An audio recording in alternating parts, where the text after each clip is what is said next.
안녕하세요. 지금부터는 도시 브랜딩과 스토리텔링을 강릉, 논산, 춘천, 파리 사례를 기반으로 해서 장소의 서사화, 도시 브랜드 정체성 구축, 정책 콘텐츠 연계라는 방향으로 공부를 해보도록 하겠습니다. 우리가 앞 시간까지는 콘텐츠 중심 마케팅, 특히 감정이 어떻게 장소로 이동하고 어떻게 참여와 기록, 소비로 이어지는지 살펴봤죠. 이제부터는 관점을 반대로 바꿔봅니다.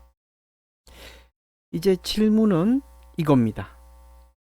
도시는 단지 콘텐츠의 배경일 뿐인가? 강릉은 그냥 도깨비가 찍힌 곳일까요? 논산은 단지 미스터 선샤인의 병영 장면을 위한 세트였을까요? 파리는 왜 수많은 로맨스 영화에서 반복될까요? 우리가 오늘부터 고민할 건 바로 이 질문입니다. 도시 그 자체가 콘텐츠가 될 수 있는가? 자, 먼저 이렇게 생각해 보세요. 영화나 드라마는 보통 배경지를 고릅니다. 예쁘니까, 분위기가 좋으니까, 촬영 허가가 쉬우니까, 또 경제적인 예산이 싸니까, 가성비가 좋으니까. 하지만 어떤 장소들은 그 이상으로 작용하기도 합니다. 예를 들면 라라랜드 속의 LA는 단순한 배경이 아니라 꿈을 꾸고 부서지는 도시 그 자체였고, 로마 위드 러브라는 영화 속 로마는 사람들의 감정이 겹겹이 쌓인 이야기의 인격체처럼 느껴지기도 합니다. 이런 도시들은 단순한 로케이션이 아니라 이야기를 주도하고 감정을 각인시키는 주체로 작동합니다. 이게 바로 도시 브랜딩 더하기 스토리텔링이라는 전략의 출발점이에요. 어떤 도시가 어떤 이야기를 품고 어떤 감정을 유도하며 어떤 방식으로 소비자의 기억에 남는가? 이제부터는 이 구조를 구체적으로 살펴볼 겁니다. 정리하자면 이번 수업의 출발 질문은 이겁니다. 왜 우리는 어떤 도시에 가면 드라마 한 장면이 떠오르고 그 장소에 내가 섰다는 걸 인증하고 싶어지는 걸까? 두 번째, 도시 브랜딩이란 무엇인가? 도시 브랜딩이란 무엇인가는 스토리텔링 관점에서 도시 브랜딩 개념을 정의하고 이전 수업과도 자연스럽게 연결되는 개념적 정리를 목표로 구성했습니다. 켈러의 브랜드 연상 이론하고 장소 브랜딩 이론을 근거로 도시가 단순한 공간이 아닌 감정과 기억이 깃든 서사자산이라는 점을 강조하고 있습니다. 자, 이제 본격적으로 도시 브랜딩이란 무엇인가 라는 질문에 들어가 보도록 하겠습니다. 먼저 이렇게 한번 생각해 보세요. 우리가 어떤 도시를 떠올릴 때 건물이나 인구수, 행정구역 같은 정보보다도 느낌부터 먼저 떠올립니다. 전주 하면 한옥, 잔잔함, 느린 삶, 강릉 하면 바다, 커피향, 도깨비, 파리, 사랑, 낭만, 고전, 영화, 부산 하면 활기, 항구, 영화제. 이렇게 생각이 되는 건 우연이 아니에요. 바로 도시 브랜딩의 효과입니다. 도시 브랜딩은 단지 우리 도시는 청정도시입니다 같은 슬로건 붙이는 게 아닙니다. 사람들의 머릿속에 특정 감정과 이야기, 이미지를 남기는 것입니다. 그게 바로 도시 브랜딩이에요. 이 개념은 마케팅 이론가 케빈 레인 켈러의 브랜드 연상 이론으로 설명할 수 있습니다. 켈러는 이렇게 말했습니다.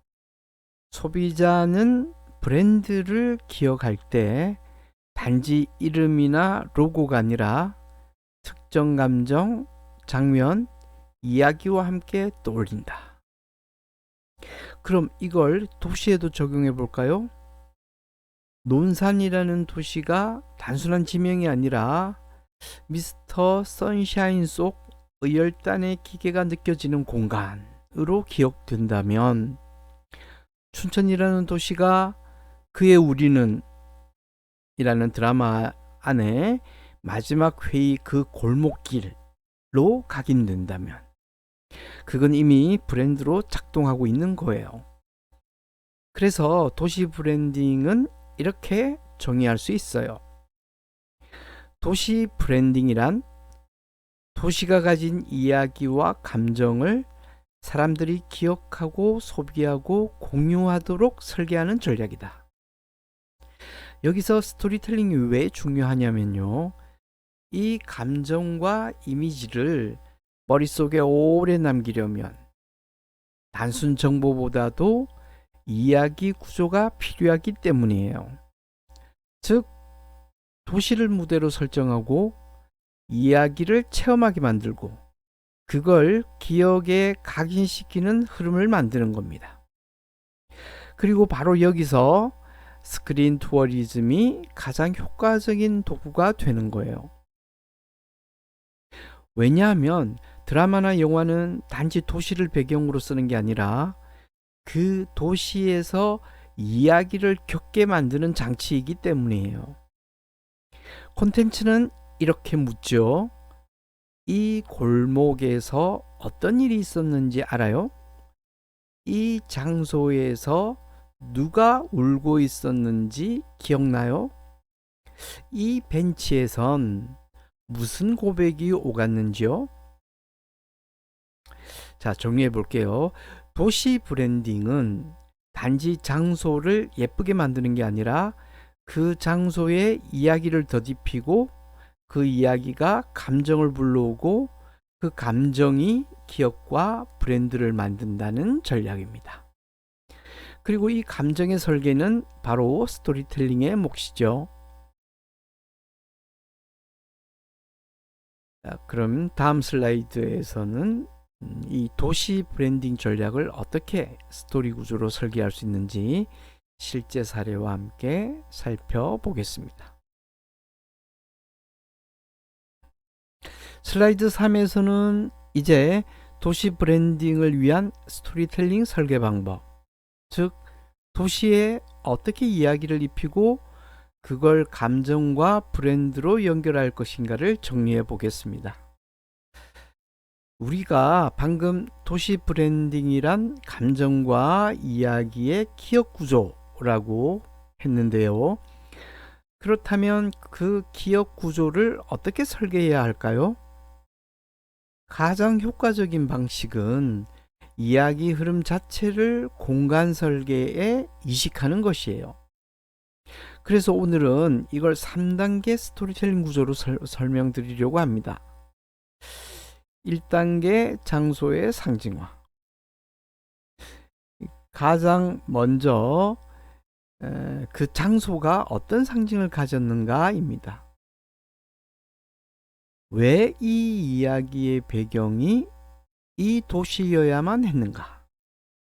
예를 들어 강릉은 단지 바다가 아니라 동해의 바람과 운명적 만남이 어우러지는 재회의 도시로, 논산은 군사훈련장이 아니라 미스터 선샤인 속 민초의 한거와 의지가 살아있는 결단의 무대로, 춘천은 호반 도시를 넘어서 감정 회복이 일어나는 마음의 피난처로 설정되는 거죠. 이렇게 도시의 물리적 특징이 이야기의 필수 조건으로 상징화되는 것, 이게 첫 단계입니다. 2단계 감정서사의 이식. 두 번째는 그 장소가 이야기 안에서 감정이 폭발하는 지점으로 작동해야 한다는 것입니다. 이게 없으면요, 그 장소는 그냥 배경으로만 소비됩니다. 하지만 이야기가 그 장소에서 반전되거나 고백되거나 상실되거나 회복된다면 그건 감정서사의 결정적 전환점이 됩니다. 예를 들어 도깨비의 방파제는 운명적 만남의 장소고, 옥겜의 계단은 불안과 질서의 상징이고, 그의 우리는의 골목길은 이별과 재회가 맞닿는 감정 곡선의 클라이맥스예요. 이처럼 주인공의 감정과 도시의 공간이 결합되면 그 도시에는 장면이 남고, 그 장면은 감정이 재생되는 트리거가 됩니다. 3단계 경험과 브랜드의 내면화. 세 번째 단계는 이 감정이 소비자 안에 남고 반복되고 공유되며 브랜드로 각인되는 단계예요. 이건 단지 관광지만 만들었다고 되는 게 아니고요, 방문자들이 내가 그 이야기를 다시 살았다고 느끼게 만들어야 합니다. 이 흐름은 이렇게 구성됩니다. 처음에는 방문, 다음에 체험, 다음에 촬영, 다음에 공유, 다음에 감정 회상, 그 다음에 다시 콘텐츠 소비, 그리고 도시를 기억의 장소로 인식하게 되고 브랜드 정체성이 내면화됩니다. 이건 딱 그 켈러와 젠킨스의 이론이 결합되는 지점이에요. 켈러는 감정, 경험, 기억의 연결이 브랜드를 만든다고 했고, 젠킨스는 참여, 확산, 재참여의 순환 구조가 이야기의 생명을 연장시킨다고 했습니다. 그래서 이 3단계를 잘 설계하면 도시는 단지 배경이 아니라 스토리텔링의 공간적 주체로 작동합니다. 그 순간 그 도시는 콘텐츠가 되고 그 장소는 감정이 머무는 브랜딩 자산이 되는 거예요. 이제 다음 슬라이드에서는 이 구조가 실제로 어떻게 작동했는지 실제 사례로 들어가 보겠습니다. 논산, 춘천, 강릉, 그리고 파리까지 도시가 콘텐츠로 되는 순간을 하나씩 살펴볼게요.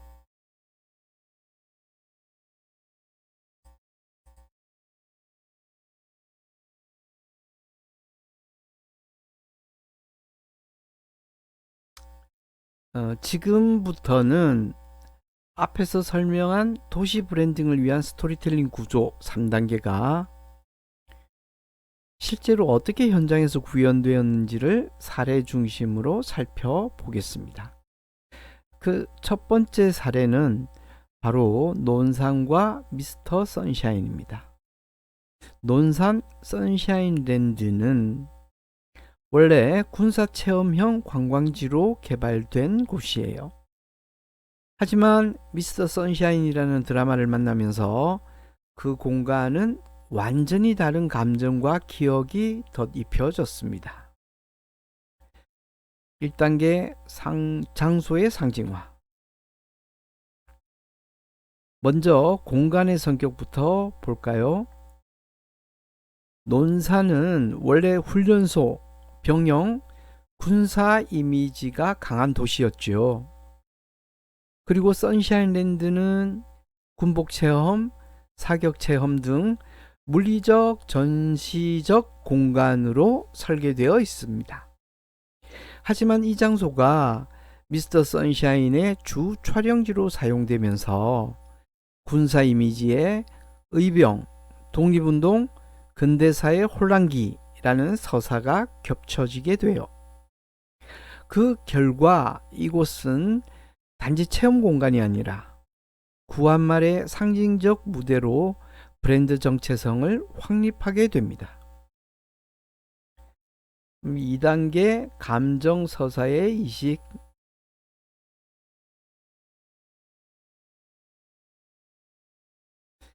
이제 서사를 살펴볼게요. 미스터 선샤인에서 가장 치열하고도 감정적인 장면들, 예를 들면 의병의 죽음, 신분적 고뇌, 사랑과 저항 사이의 선택, 이런 장면들이 바로 이 공간에서 촬영됐습니다. 그 결과 관객은 이 장소를 단지 찍은 곳으로 기억하는 게 아니라 등장인물들의 감정이 고스란히 남아있는 기억의 장소로 인식하게 돼요. 즉, 이곳은 미션의 세계관과 감정 곡선이 시청자 안의 장소로 남는 그런 지점이 되는 거죠. 3단계 경험의 내면화와 브랜드화. 감정이 이식됐다고 해도 방문자가 단지 여기서 찍었대 하고 돌아가면 브랜딩으로 연결되기 어렵죠. 그래서 논산시는 이걸 관광자산으로 재설계합니다. 실제 촬영 장면이 남아있는 세트존을 보존하고 군복을 입고 직접 장면을 따라 해볼 수 있는 체험존을 만들고 드라마 명대사를 전시하고 이야기형 동선을 설계해서 감정곡선을 따라가도록 구성했죠. 그 결과 드라마 방영 전보다 방문객 수가 4배 증가했고 인근 상권에서도 드라마 테마 카페, 팬 굿즈, 체험 중심 상점들이 들어서며 지역 경제도 활성화됐습니다. 무엇보다 중요한 건 논산이라는 도시에 새로운 감정 코드가 붙었다는 점이에요. 그전까지 논산은 훈련소 도시, 병영의 도시였다면 미스터 선샤인 이후엔 의병의 도시, 대한제국의 마지막 정서를 간직한 도시로 기억되기 시작했습니다. 이건 단순한 장소 소비가 아니라 도시 브랜딩이 감정과 서사 그리고 체험을 통해 완성되는 순간이죠. 정리하자면 논산의 사례는 장소가 감정을 이끌고 감정이 이야기를 기억하게 만들며 그 이야기가 도시의 정체성이 되는 구조의 전형입니다. 그럼 다음 슬라이드에서는 이 구조가 도심형 감정 회복 공간에서 어떻게 작동하는지 춘천 사례로 이어가 보겠습니다. 이제 두 번째 사례입니다. 이번에는 역사적 비장미가 아니라 일상의 감정 회복이라는 테마를 중심으로 브랜딩된 도시, 바로 춘천의 이야기입니다. 여러분도 잘 아시겠지만 춘천은 전통적으로 호반의 도시, 닭갈비와 낭만, 겨울 연가의 고장으로 인식되어 있습니다. 그런데 최근에는 좀 더 섬세한 감정의 결이 살아있는 도시로 새로운 브랜딩이 이루어지고 있어요. 바로 넷플릭스, SBS 드라마 그해 우리는이 그 변화의 핵심 역할을 했습니다. 1단계 장소의 상징화.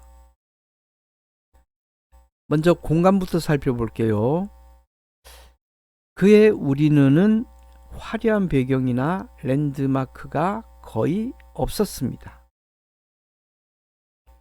대신 춘천 구도심의 오래된 골목길, 버려진 가정집 느낌의 2층 주택,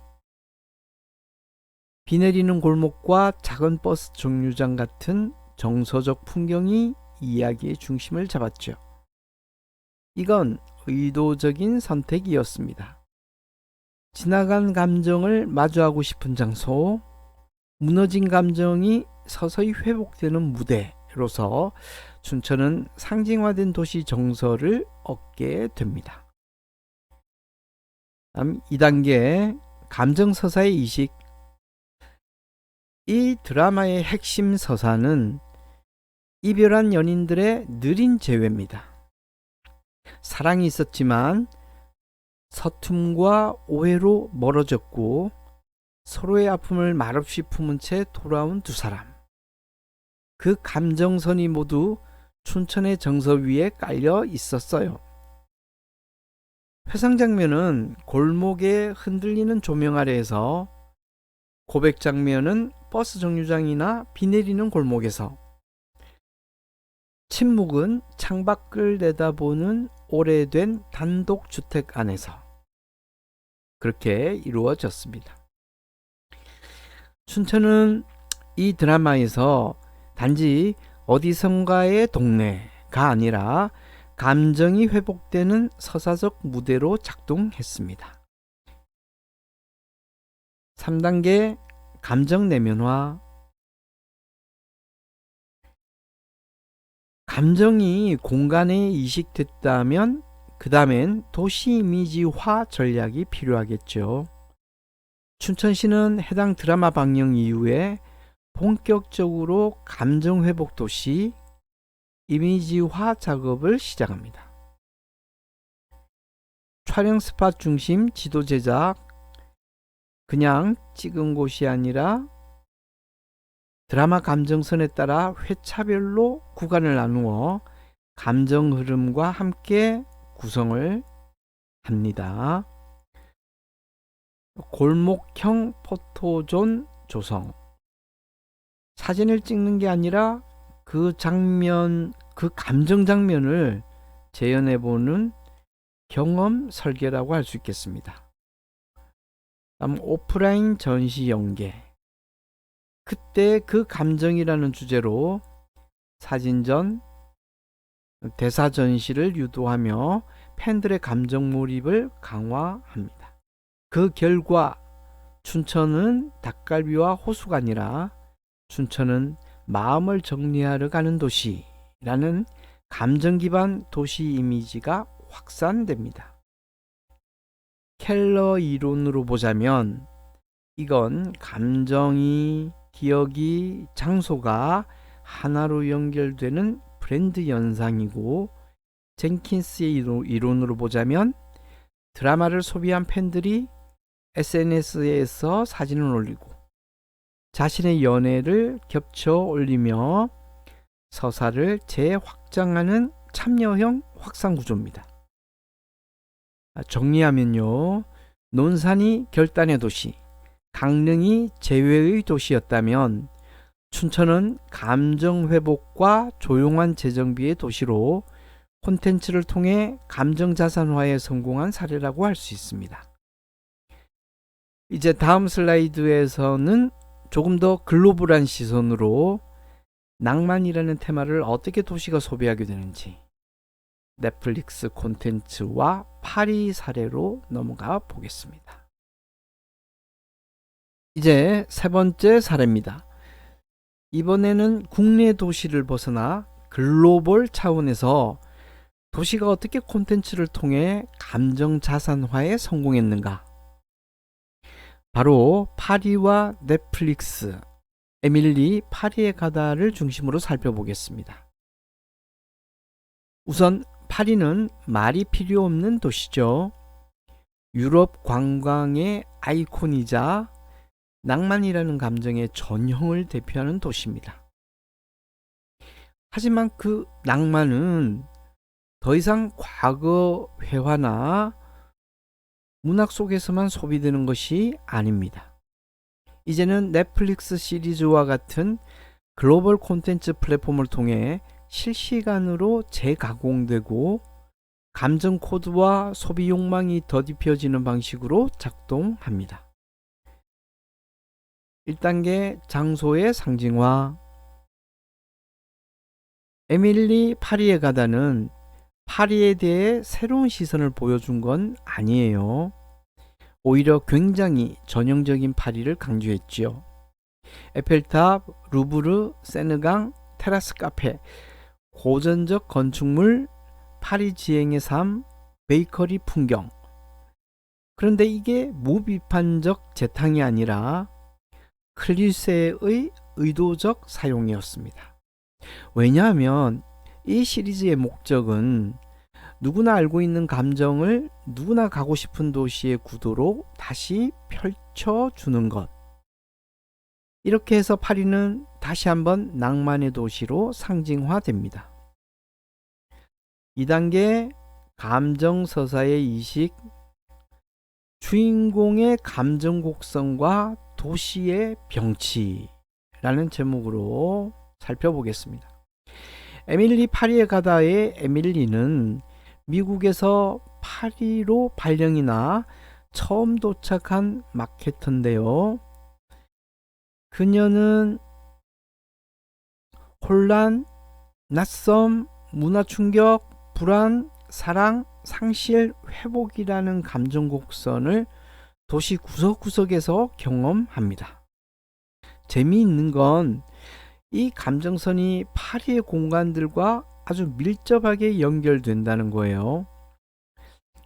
적응의 서툼은 카페 오더 실패하고 프랑스어를 실수하는 걸로, 자아 탐색은 세느강 걷기, 파리식 연애 회피, 감정의 흔들림, 루브르의 고요한 장면 연출, 사랑의 회복은 야경 속 에펠탑 장면. 이렇게 감정과 공간이 맞물릴 때 도시는 단순한 배경이 아니라 감정을 이끌어내는 장치가 됩니다. 3단계 글로벌 감정 소비 자산화. 이 드라마가 세계적으로 흥행하면서 파리는 다시 한번 콘텐츠 속 감정 공간으로 소환됩니다. 여기서 핵심은 이게 단순한 이미지 확산이 아니라 디지털 기반 감정 소비 구조로 재편되었다는 점이에요. 실제로 익스피디아, 구글 여행, 넷플릭스 연계 콘텐츠에서는 에밀리 루트 파리라는 키워드로 촬영지 기반 관광 상품과 예약 시스템이 구현됐고, SNS에서는 AR 필터로 에밀리처럼 걷기, 파리에서 연애 감정 구도 따라 해보기, 콘텐츠가 틱톡, 인스타그램에서 수백만 조회수를 기록했는데요.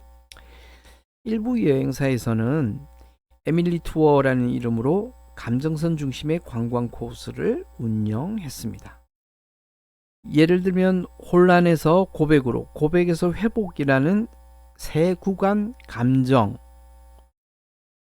그리고 공간을 연계하는 코스, 이런 흐름은 결국 감정을 소비하기 위해 도시를 찾는 구조, 감정 회로가 내면화된 공간으로서의 도시 브랜드화라는 방향으로 작동하게 됩니다. 정리하자면 에밀리 파리에 가다는 파리의 고전적 낭만 클리셰를 다시 불러오고 주인공 감정을 그 장소에 이식하고 디지털 기반으로 참여, 기록, 확산 구조를 만들어낸 글로벌 콘텐츠 기반 도시 브랜딩의 교과서 같은 사례라고 할 수 있습니다. 이제 다음 슬라이드에서는 오늘 다룬 세 가지 도시 사례, 논산, 춘천, 파리죠. 이것들을 비교하면서 도시 브랜딩 스토리텔링의 세 가지 감정 전략 유형으로 정리해 보겠습니다. 지금까지 세 개의 도시의 사례를 살펴봤죠. 논산과 미스터 선샤인, 춘천과 그해 우리는, 파리와 에밀리 파리에 가다. 이제 이 세 도시의 감정 브랜딩 전략을 한눈에 정리해 보겠습니다. 제가 이걸 정리하면서 드리고 싶은 메시지는 하나예요. 도시는 모두 콘텐츠가 될 수 있지만 어떤 감정으로 소비되느냐에 따라 브랜드의 얼굴이 완전히 달라진다는 겁니다. 그래서 오늘은 이 세 도시를 세 가지 감정 전략 유형으로 구분해서 보여드릴게요. 첫 번째, 논산, 이 비장형 전략인데요. 결단과 기억의 도시라는 모토로 살펴볼게요. 미스터 선샤인의 주 감정은 의병의 희생, 신분의 고뇌, 마지막 선택의 비장미였습니다. 이건 도시가 갖는 기억과 결단의 감정 코드에 딱 맞았죠. 논산은 이 감정을 군복 체험, 명대사 조형물, 스토리 전시로 시각화했고, 도시의 정체성을 훈련의 도시에서, 왜냐하면 논산 훈련소가 있으니까요, 대한제국 최후의 기억지대로 확장했습니다. 이런 전략을 비극적 미화형 감정 전략, 줄여서 비장형 전략이라고 부를 수 있어요. 두 번째, 춘천. 그의 우리는 서사도 정적이고 배경도 굉장히 조용했어요. 이별하고 멀어졌다가 다시 조금씩 회복해가는 이야기죠. 이 감정은 춘천 구도심의 잔잔한 골목, 비 내리는 길, 오래된 집과 딱 맞아떨어졌고 정서적 여백이라는 도시의 감정 정체성을 부각시켰어요.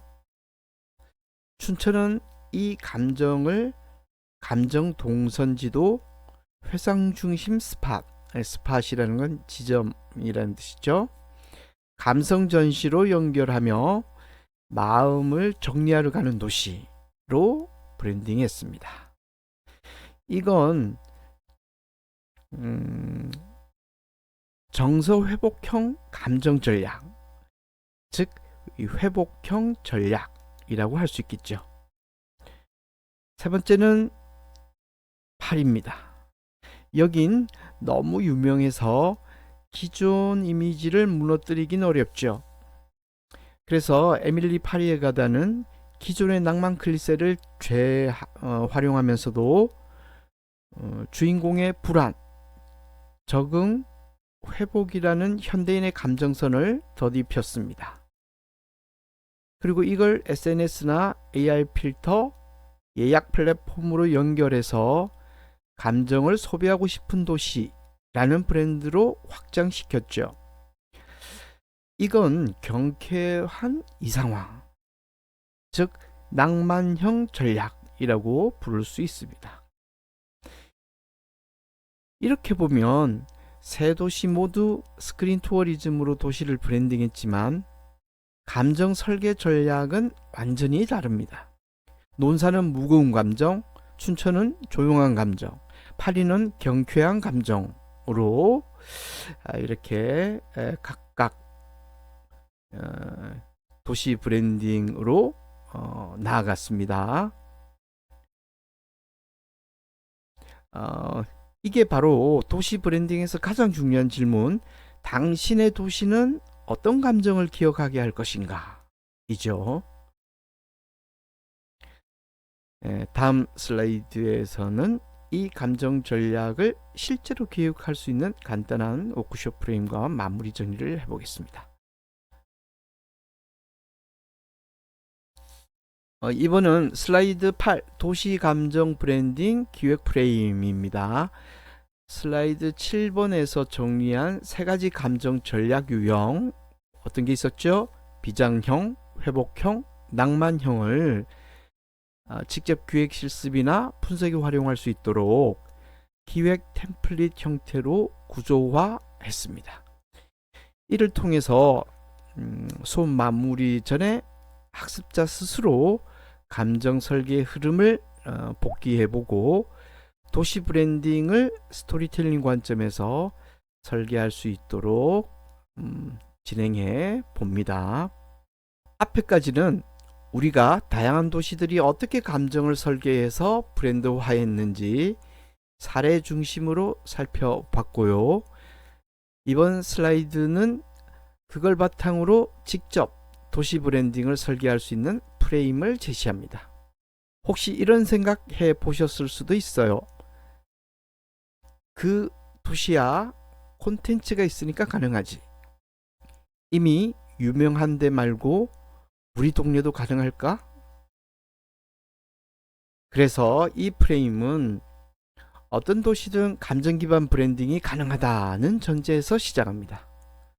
조건은 단 하나입니다. 그 장소에서 어떤 감정을 상상할 수 있는가? 이제 5단계로 나눠서 설명드릴게요. 먼저 도시를 하나 정합니다. 지역적 정체성이나 지리적 특징 또는 풍경, 건축, 인프라 등등 고려 요소는 많지만 핵심은 단순합니다. 사람들이 이 도시를 떠올릴 때 시각적, 정서적으로 어떤 이미지가 먼저 떠오를까? 다음은 감정 전략 유형을 설정합니다. 역사적 상흔이나 기억이 있는 곳이라면 비장형으로, 일상과 감정 회복이 자연스러운 분위기라면 회복형, 그다음 유쾌하고 인스타그래머블한 도시라면 낭만형. 핵심은 도시가 가진 정서적 기운과 감정 코드가 잘 맞는 걸 고르는 겁니다. 이제 이야기로 들어갑니다. 그 감정이 이 도시에서 어떻게 시작되고 어디에서 전환되고 어떤 장소에서 가장 강하게 터지는가? 즉 감정의 도입, 전환, 클라이맥스를 장소별로 배치하는 거예요. 예를 들어보면 도입 부분은 버스 정류장, 거기에 혼자 앉은 인물을 생각해 보세요. 전환 부분은 강가 산책길, 대사 없이 주인공이 걷고 있습니다. 그럼 클라이맥스에서는 오래된 가게 앞에서 고백을 하는 장면. 이렇게 공간과 감정의 구조가 맞물리게 설계해야 합니다. 감정이 설계됐으면 그 감정이 현장에서 실행될 수 있어야죠. 명대사 조형물, 감정 구간별 사진 존, AR 기반 인물 재현, OST가 흐르는 골목, 그 장면의 요리를 로컬 식당에서 재현하는 콜라보. 그때 그 감정, 요것을 현장에서 다시 느끼게 하는 장치들을 구상해야 해요. 마지막으로 그 도시가 어떤 감정의 도시인지 언어로 선명하게 정리해야 합니다. 강릉은 기억을 다시 떠오르게 만드는 도시, 춘천은 감정이 다시 말을 걸어오는 도시, 논산은 결심이 필요한 순간 떠오르는 도시.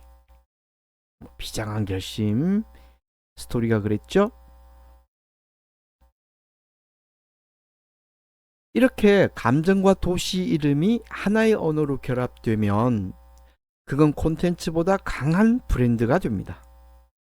이 프레임은 실제 워크숍이나 수업 과제에도 활용할 수 있어요.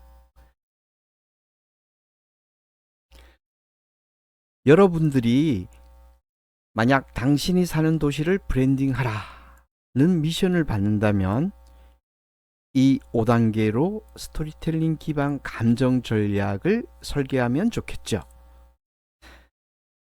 다음 슬라이드는 오늘 전체 수업을 감정, 그 다음 스토리, 그 다음 장소, 브랜딩 흐름 이렇게 요약하는 최종 정의 슬라이드로 이어질 겁니다.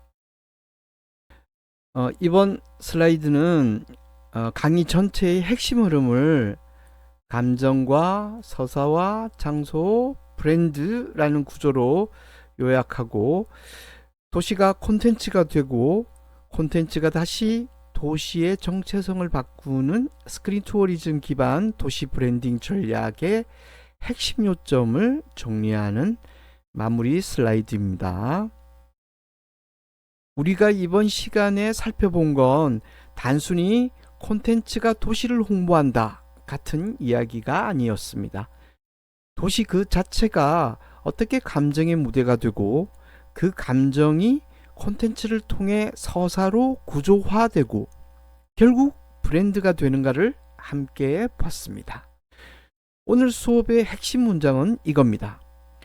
도시는 더 이상 배경이 아니다. 감정을 머금은 서사의 주체다.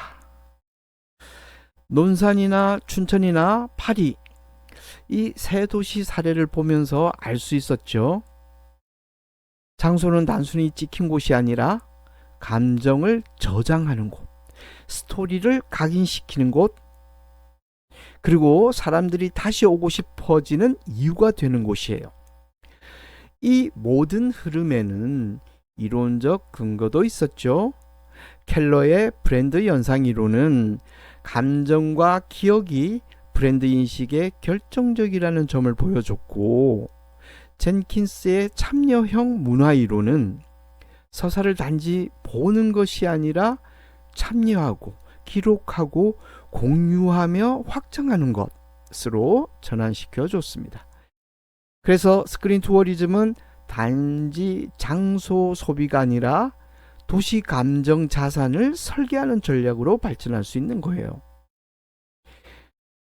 정리하자면 콘텐츠가 감정을 만들고 그 감정이 장소에 이식되고 그 장소가 브랜드가 되고 사람들은 그 브랜드를 경험하러 도시를 찾게 된다.